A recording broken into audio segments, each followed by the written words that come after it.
Assalamualaikum warahmatullahi wabarakatuh. Salam sejahtera bagi kita semua.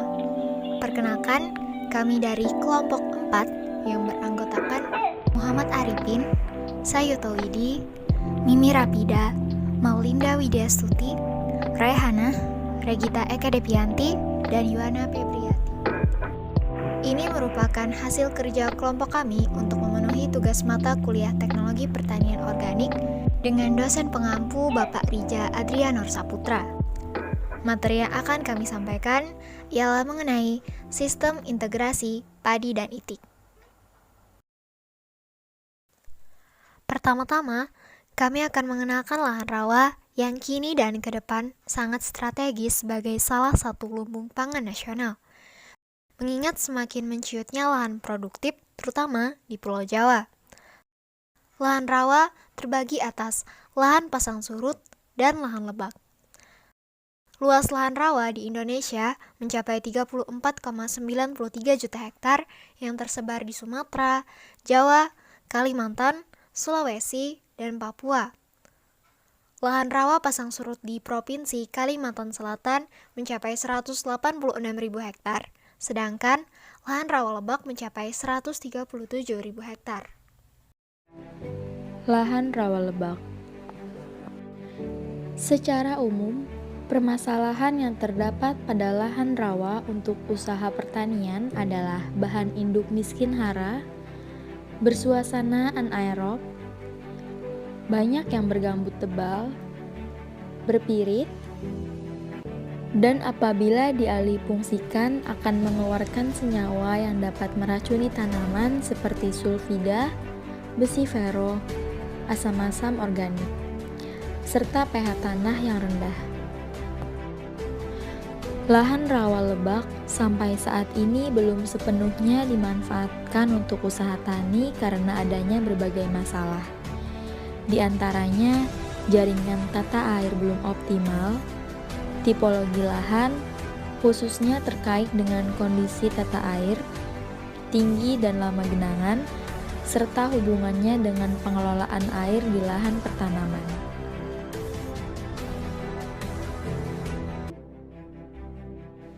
Lahan rawa pasang surut.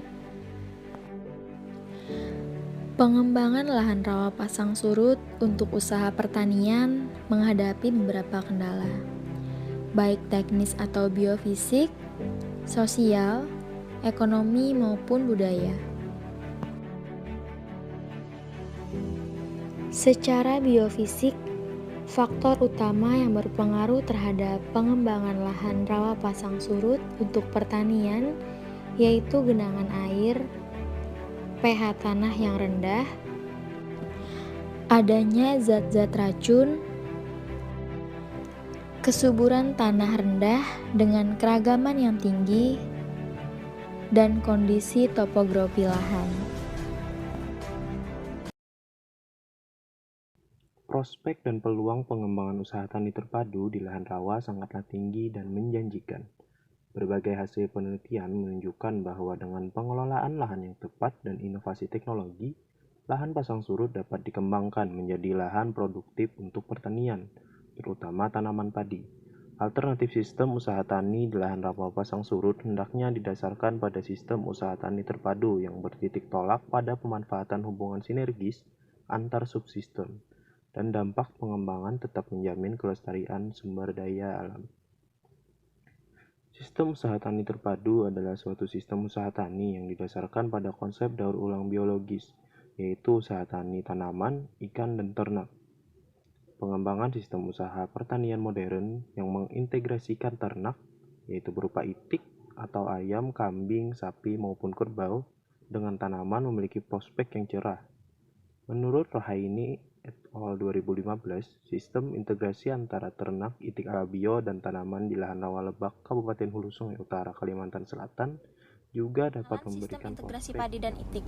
Sistem integrasi merupakan penerapan usaha tani terpadu melalui pendekatan low external input antara komoditas tanaman pertanian dengan ternak. Melalui sistem integrasi ini, efisiensi penggunaan input produksi dapat tercapai. Demikian pula resiko kegagalan dalam berusaha dapat diminimalisir. Beberapa keuntungan penerapan sistem integrasi tanaman ternak adalah: yang pertama, diverifikasi penggunaan sumber daya produksi; yang kedua, menekan resiko usaha monokomoditi; yang ketiga, efisiensi tenaga kerja; yang keempat, efisiensi penggunaan komponen produksi; yang kelima, mengurangi ketergantungan sumber energi kimia dan biologi serta sumber daya lainnya.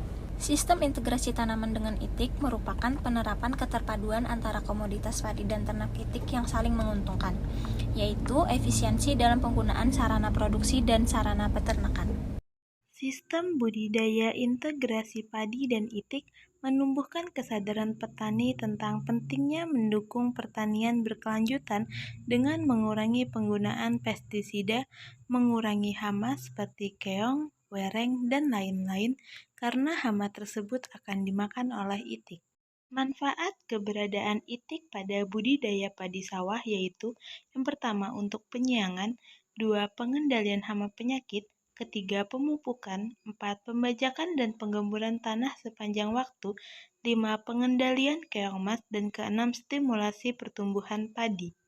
Di sisi lain, sawah padi memiliki manfaat untuk pemeliharaan itik, yaitu: yang pertama, penggunaan sumber alami sebagai makanan itik seperti gulma, serangga, dan air tanaman; yang kedua, penggunaan ruang yang tersisa di sawah sebagai habitat itik; yang ketiga, penggunaan air yang melimpah; dan yang keempat, sebagai tempat itik bersembunyi di bawah daun padi.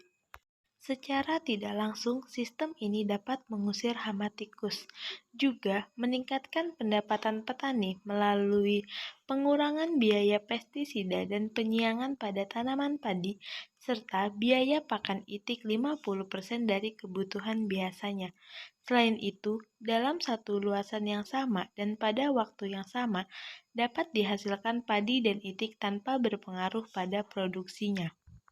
Pertanian padi dan itik seperti ini telah terpadu dalam sawah padi secara organik. Komponen teknologi integrasi padi dan itik yaitu: 1. Umur itik. Itik yang berumur 30 hari dilepas di petak sawah dengan umur padi yang sama, yaitu 30 hari setelah sebar atau HSS. Pembesaran itik sampai pada saat 7 hari sebelum panen padi. Yang kedua, kepadatan lebar. Setiap petak untuk satu koloni itik dengan kepadatan 7 ekor per 100 meter persegi sesuai luasan masing-masing petak. Yang ketiga, jarak tanaman padi. Jarak tanaman padi menggunakan jajar legowo 2:1. Jajar legowo 2:1 adalah tipe jajar legowo di mana setiap 2 baris tanaman diselingi oleh 1 barisan kosong. Jarak tanaman tipe legowo 2:1 adalah 20 cm x 10 cm x 40 cm, yaitu jarak antar barisan, jarak antar tanaman, dan jarak barisan kosong.